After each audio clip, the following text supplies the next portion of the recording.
My name is Scott Flint. I'm the Senior Chief Instructor here at Westwind Schools. This is my son Jared, and Jared is a 5th degree black belt. He's been nice enough to help us today to film some of our techniques. What we'd like to do in this video presentation series is give you some of the techniques that are taught in the system, things that you would normally be learning as part of your progression through the belts. So during this time that we're away from the school, it'll allow you to be able to keep learning new techniques. And if you can come back when this is all over, which we hope is very soon, and show your instructor these techniques that we're learning, and be able to know the name, be able to know the attack situation, and be able to know where you're hitting and what you're doing, they can mark that off in your manual. And that'll be great, because that's going to allow you to keep progressing very quickly in your training, and it will not have any stagnation. So this could be looked at as a time of difficulty, but we could also look at it as a time of opportunity. The Chinese character for those two is actually the same. And the opportunity for you will be to learn these new techniques. If you've already learned them before, which a huge part of our population is high ranking, that's going to be great too, because you can go back and remember these techniques and practice them. At the end of these videos, we're going to be giving you much more in-depth information on these techniques. To start off with, though, it'll just be a cursory explanation of what's happening in the technique.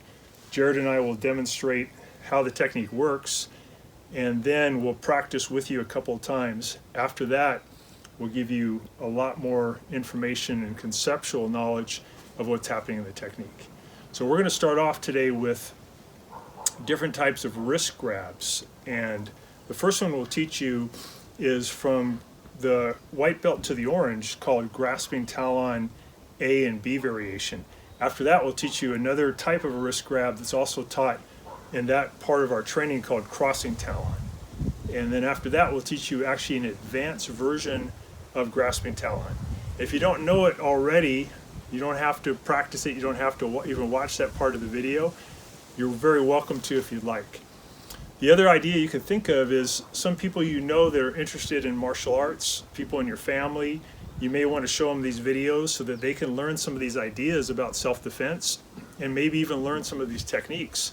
And later on, if they'd like to, they can start with our school and get more in-depth knowledge. So this will be a nice opportunity for you to improve your martial arts and maybe even share it with the people you care about. So the first technique we're going to be working with is grasping Talon. And my son Jared's going to be the bad guy. He's actually a really good guy, but today he's going to be a bad guy, and I'll be the good guy to show you how it works. And we're going to take turns, and I'll be the bad guy later on different techniques. So in this situation, the attacker is grabbing me with his left hand on my right wrist. And what I do to escape this is I'm actually going to do something that's kind of counterintuitive. I'm going to step close to him with my strong leg, with my right leg, to get in where I have better leverage. So I'm going to step forward with my right leg, and also I'll purposefully lower my stance. I'm going to get down closer to the earth where I have more stability. At the same time I do that, I'm going to turn my wrist so that my thumb points to the side instead of toward the ceiling, toward the side. And this is going to change his grip a little bit, make it easier to get out. And then I'm going to take my right elbow, I'm going to purposefully try to have my elbow strike his arm. And by doing that, it does a couple of things. It's going to make it more likely that I can escape from his grip, and also it'll knock his arm further to the side, opening up some of his targets. Now the critical thing is that all these three things have to be done together. I've got to do that turn of my wrist, I've got to lower my stance, step in, and I've got to drive that elbow into his arm all in one motion. If I were to try to do those staccato like one at a time, I'm going to get hit by his other hand. So I have to, as soon as this happens, as soon as I get grabbed, I've got to take immediate action. So I'm going to step in with my right foot, I'm going to have my other hand come into a guard, I'm going to twist my wrist, and I'm going to drive in with that elbow, and that breaks out of the grip. It exposes a couple parts of his body that I could hit. At this point, I'm going to fire a hammer fist using this part of my hand to the groin, and the natural reaction is for him to bend in. As he bends in, my knuckles, my two back knuckles, will come in and hit right between the eyes to the bridge of the nose, which will knock his head back. It'll make it hard for him to see, And then from here, I'm going to get out of there as fast as I can. I'm going to come back to a defensive position into a cat stance for protection. And then I'll come all the way back into a fighting stance. And then I'm going to get out of there as fast as I can. So that's grasping Talon A variation. And we're going to go through it a couple more times with you, and then we'll teach you B. So we're going to move back a little further so you can see what's going on. Jared grabs. Then right away, I want to turn my wrist, step in, and elbow into his arm. And that's going to create a lot of torque, a lot of force to get loose. So I'll step in, this goes into a guard, I'll snap out, and then from here, I'm in tight, I'll fire a hammer fist to the groin, back knuckle to the bridge of the nose, and then I'm going to come back to a cat stance, back to a fighting stance, and it's over. It literally, in a real fight, would take you about half of a second. It's done. And you're safe, you're in a good, safe position, you can get out of there, it's all over. Let's show you again. So this is grasping Talon A variation. Again, if you get this down and practice it, we can mark this off in your manual. So I'm going to turn my wrist, step in, escape, first step, and then I'll fire the hammer fist to the groin, back knuckle to the bridge of the nose, cat stance, horse stance. That's grasping Talon A. Grasping Talon B, a little bit different, same attack, just a different way to get out. What I'll do now is take my right foot, I'm going to step out toward the corner, 45 degrees. At the same time, my fist will go to the opposite corner, so those will be done together. I'll step to a deep horse stance, and I'm going to go off toward an angle. That's going to make it harder for my opponent to hold on. It weakens his grip. My other hand is going to come underneath over by the armpit into a chop position. What I'll do next is I'll chop as hard as I can right into my opponent's wrist, right into the joint, always attacking the joint. At the same time, after hitting the joint and he releases, my other hand, my left hand that did the chop, will grab onto his wrist, and I'll pull my right hand free. My right hand will come back to a set position. I'll lower my stance, hold on tight here, and I'm going to now punch an open target. This will be his low ribs, which are very weak, either the false ribs or floating ribs. So I'll punch that. His reaction to that will be for him to move in toward me, and then I'll punch the head, which is actually the most effective part of this technique, hitting him in the temple. And then to get out of here, I'm going to use an L step. My right foot will come in toward my left. I'll step back with my right foot, and I'm going to wipe off my right hand by having my left arm come underneath, and then wiping off on the way back. That's grasping Talon B. So Jared's grabbed me. I'm going to step off toward the angle, do this step. I'm going to chop, grab. I'll punch the ribs, I'll punch the head, his head goes back, and then from here I'm going to go back with my right foot in toward my left, and then back, and I'll be covering back about 45 degrees. That's grasping Talon. So Jared's grabbed me. I'm going to do the A variation grasping Talon, just so you can see what's going on. So I step in, I break free, elbow to the arm, then from here, hammer fist to the groin, back knuckle to the bridge of the nose, cat stance, and back to the horse stance. And that's A. B variation, I'm going to step off toward the corner, and my fist is going to go toward this corner. So I step off, weakens the grip. We can see that that's hard for the thumb to hold on. I chop into the wrist. That's a weak point on the human anatomy. Grab onto his wrist as I pull free out of that grip. Then I have this rib cage open. I'm going to punch into the ribs. As his head leans in, I'll punch into the temple, which is a really weak part of the head. And then I'm going to get out of there by bringing my right foot in and then stepping back, cleaning off the weapon. So he grabs. I'm going to step in. I'm going to break free, turn my wrist. I snap out. Then from here, hammer fist to the groin, back knuckle to the bridge of the nose. We see that coming in close. Cat stance, and back to a horse. And then B variation, same attack. I'm going to step off toward the corner. My fist goes toward this corner. I'm going to fire a chop into the wrist, grab. As I pull my right hand back, now I'm going to punch the rib cage, and then I'm going to punch the head. Then I'll come back with my right foot back to a fighting stance. That's grasping Talon. All right, so our next technique is another escape from a grab, but this one is called a crossing Talon, and that's because the attacker is grabbing your left arm with their left arm, so it's going across your body. So you can't do the same technique from grasping Talon because you can't get out of the grip through this. Oh yeah, doesn't hurt the thumb. Yeah. So you're gonna have to do something. So you're gonna have to come here you're going to turn out, you're going to go into a chop and go into the wrist right here to weaken the grip of the attacker.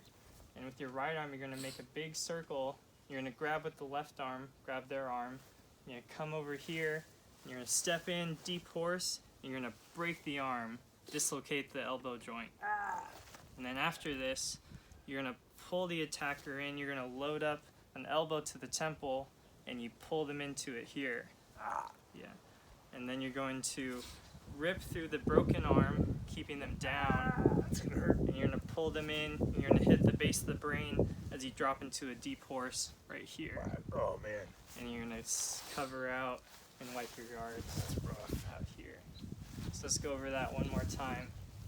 So again, you grab here. We're going to have a chop position. We're going to go into the wrist joint right here, loosening the grip. We're going to grab. We're going to come in. We're going to make a big circle with our right arm and drop into a deep horse as we break the arm. And then next, we're going to pull the attacker into an elbow right here.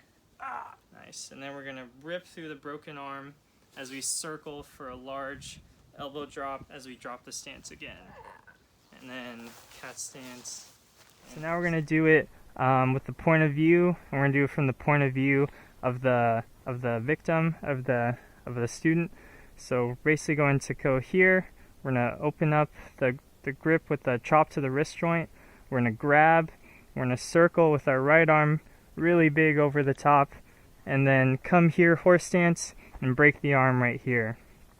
Then we're going to pull the attacker. So we're going to pull my left arm. I'm going to pull him into the elbow right here.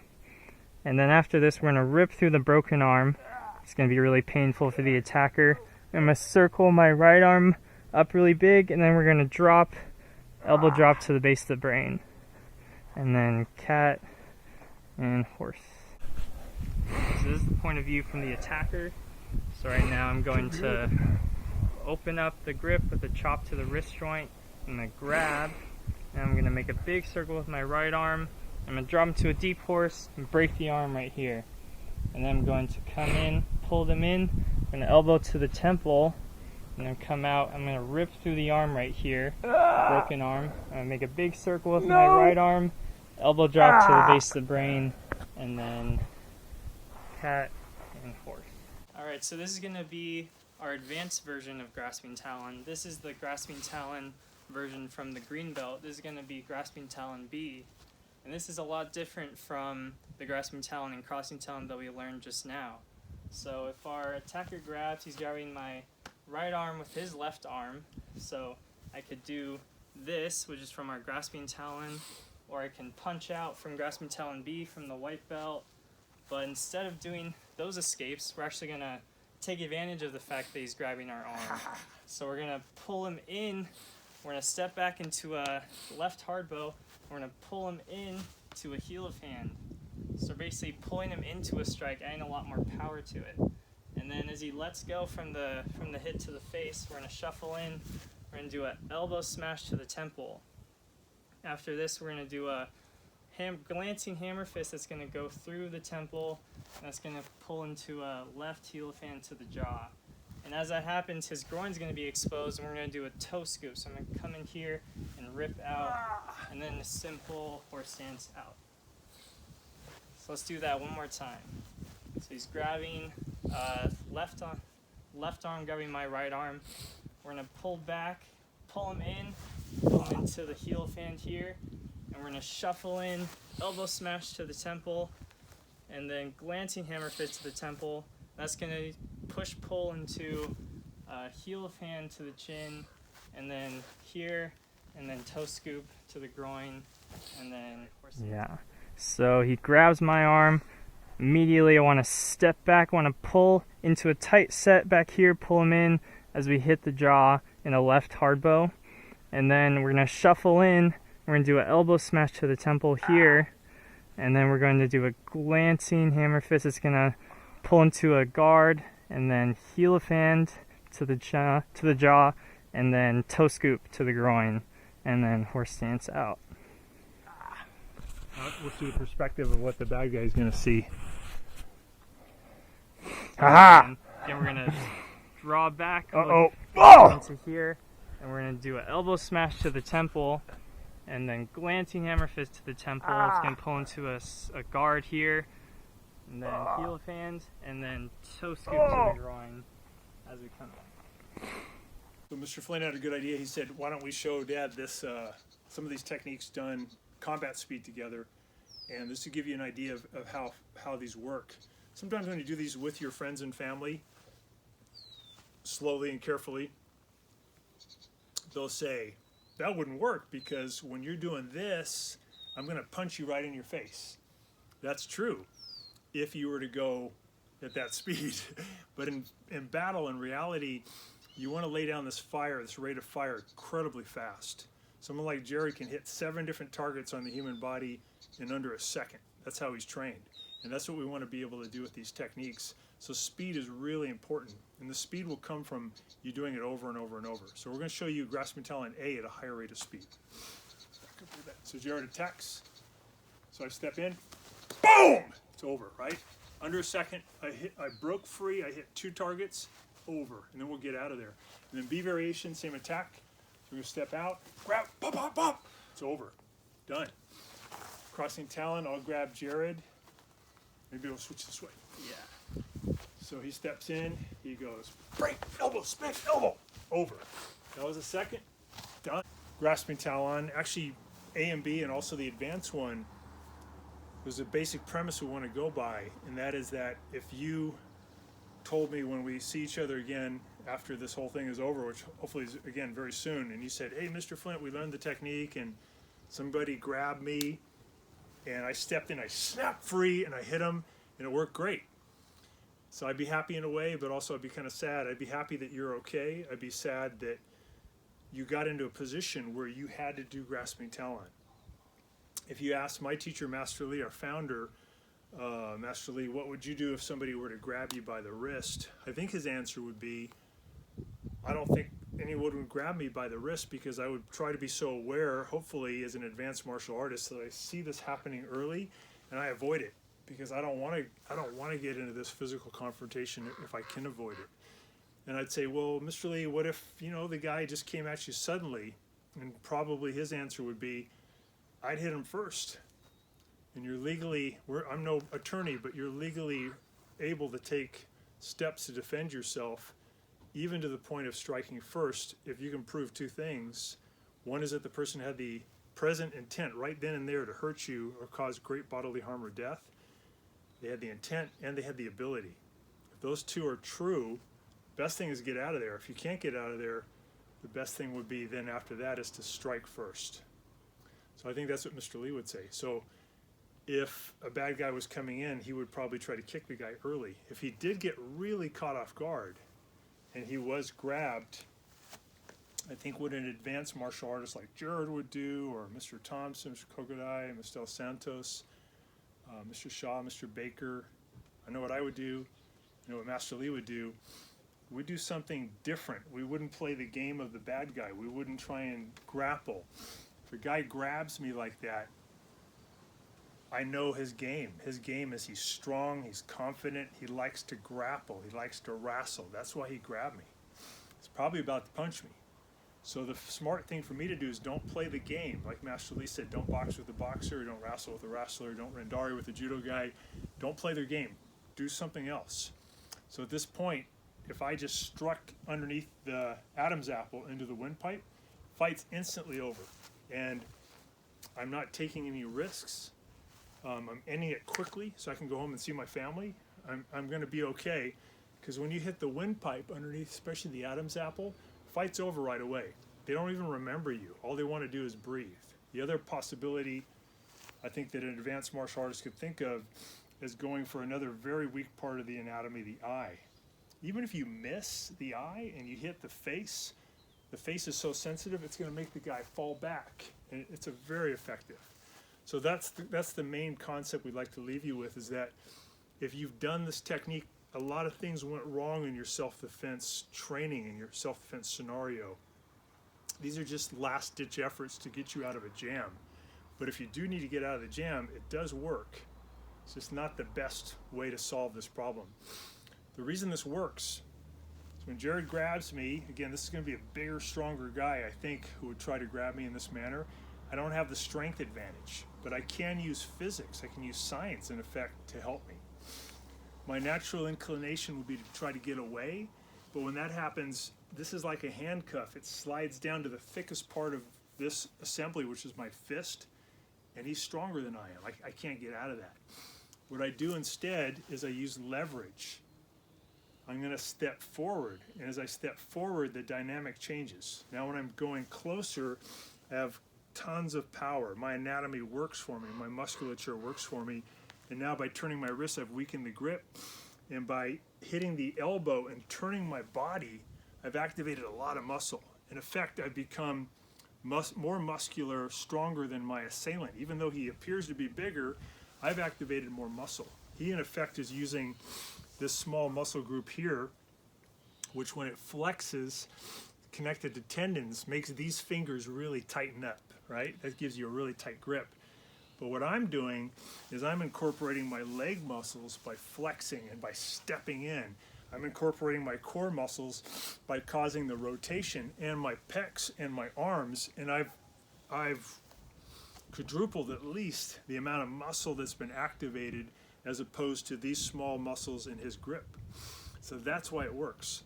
So often in martial arts, the intuitive thing for you to do to try to get back is the bad thing to do. It's the mistake. It also puts you in range where his fist can do a lot of damage, right? But if you do the thing he doesn't expect, the counterintuitive thing by going forward, you have incredible leverage and power, and now his weapons don't work well. Your close-in weapons do still work because you've tied the guy up. It's hard for him to use either of his limbs at this point because of the rotation you've caused. So that's how A works. B is similar. We're exploiting the weak part of the anatomy, the thumb. This is a fun thing you can do with your friends and neighbors. Be careful. But it's good to do these things because it gives you a visceral understanding of how the martial arts works. And you're only going to use in a fight those things that you believe in, that you know works. If it's all conceptual, you won't use it. You won't even think to use it when you're under duress. But if you've practiced it and used it with people in a safe manner, you'll understand it. So if Jared holds really, really tight, he's a strong guy. If I pull away from him, I don't think I'll get out. It's like a tug of war. So if he gets a good stance, I get a good stance, I'm not going to get out of that because I'm feeding into this strong part of his anatomy, these 4 fingers. That's a strong part of him. What I want to do is exploit the weakness. Hold on really, really tight, Jared, really tight. Tight as you can. So if I just lift up my hand like that, it comes right out. and it's not some magic thing. It's just that look how small that is as opposed to all that tissue, right? That's the exploiting point of these wrist grabs, is always the thumb. Always attack the thumb. And Jared could say, well, what if I grabbed you like this, Dad, if I got you with 2 hands? Ha, ha, ha. Now I got you, right? That's a lot stronger. But if you want to try this with your friends, hold on really tight, really, really tight. So if you grab with your other hand on top of your fist, don't let go. Step in so you have leverage, don't let go. And just lift, comes right out. And you can do all kinds of stuff. So it's easy, actually really easy to get out of a grip. Remember though, like Master Lee said, don't play the game of your assailant. If you're doing all that kind of stuff, you're doing what he likes. You're doing what he's good at, right? Instead, a smarter martial artist, an advanced martial artist, they would do the opposite thing that he thinks, and that would be a quick shot into the weakest part of the anatomy, maybe the windpipe or the eye or the temple. It's all over. And remember, the other concept about self-defense is every second that goes by that you haven't solved the problem, you're in more and more danger, more and more duress, because there's chances that other people are coming in that you weren't aware of initially. It's very often when people attack, it's a small gang, and you don't want to be in that position. You want to get rid of this guy. Maybe he's the alpha, maybe he's the main guy who attacks initially, and you want to get out of there. You want to go back to your friends and family. You want to live to see another day. You don't want to linger and take, more than a few seconds. Master Lee said a fight should always be done and over within 3 seconds. If it goes beyond that, you're playing a very dangerous game. So hopefully this has been helpful to you guys and gives you a better understanding of how these techniques work. We're just getting a little bit shorter on time. We wanted to cover more, but we're going to make many more series like this, dealing with different kinds of grabs and we're going to allow you to learn more and more of the Bok-fu system so that you can get it down and practice it, and then you could then later talk to your instructor and say, we learned this through the video presentation, is it okay to check this off in my manual? And they'll say, yeah, do you know the name? Can you show me the technique powerfully? And do you know the targets? And do you know what you're doing? And you'll say, yeah. And then we can mark them off. So we miss all you guys. Some of the best people in the world is our awesome staff, our awesome students. And I'm sure this is not going to be forever at all. I think this is all going to be back to normal before you know it. So use this time that you have for practicing what you're seeing in this video presentation. Really get it down. It's going to make you a better martial artist. And hopefully you can share this with people that you care about. Thanks, Jared. And we'll make another one of these for you guys tomorrow. But that's an idea of the speed that we want to do it in battle, and that makes it work. So when your friends and family go, that wouldn't work because I'd punch you right there, you go, no, you wouldn't, because I would have already hit you 3 times. So hopefully that's helpful to you guys. That's a good idea.